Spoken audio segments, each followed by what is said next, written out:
I'm Kyoto-U, and well, you can call me Chris. This is my English name, and I'm going to talk about the U.S.-China relations. But my topic is maybe a little bit heavy because recently between U.S. and China, there are some problems happen, and I will show these problems in my presentation. And so let's go to the slide. There are many agendas concerning U.S. and China. Politics, for example, Tibet issue, North Korea, and transnational problems. Economy, like trade deficit, trade war, and business culture. Military, such as transparency and Taiwan issue and Xi lane. Finance and currency problems like RMB manipulation, the US dollar assets, and new key currency. Since the stakes are really high, it's very important what policy the United States will take toward China. I can probably say that whether the US and China relation will evolve to the G2 or to the new Cold War, it will determine the future course of Asia and even the world. And next, let's go through some of the recent hot issues. There are a lot of important issues like Google issue, Taiwan issue, and Tibet issue. Google issue is a problem that directly addresses the freedom of internet in China and cybersecurity of US. Even a complete withdrawal of Google from China's market may happen in the near future. And Taiwan is a political and military problem. US arms sales to Taiwan, it's really triggered exasperation from Chinese government and Chinese people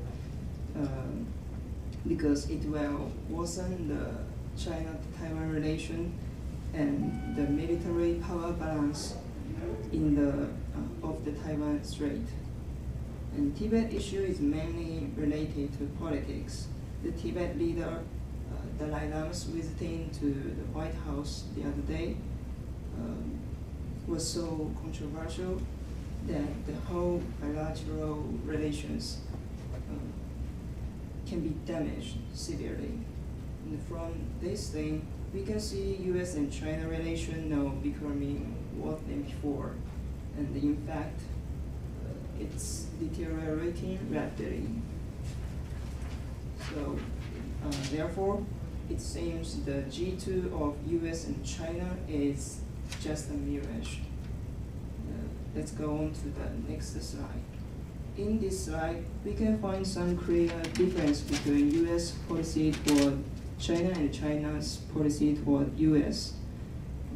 U.S. wants to bring China into the conventional regime made by the West, which was represented by the proposal of G2 or Obama's appeasement policy toward China.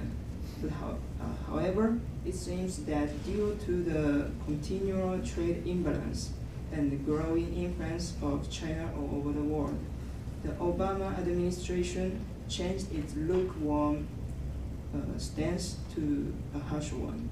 In short, they shift their policy from engagement to containment. And on the other hand, China wants to make a new regime by itself, which will benefit China more than the current one. So maybe we can call it Chinese regime. And its strategy is very simple.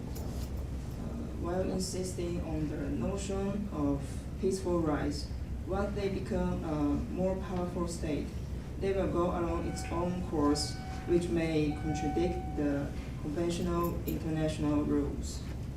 Although I think it's necessary for both US and China to cooperate with each other to maintain the stability of this world.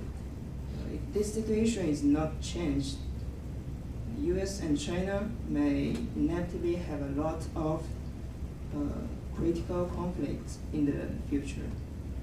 So I think this topic is really little bit heavy, and maybe it's not just a little bit, but fortunately my section is over, and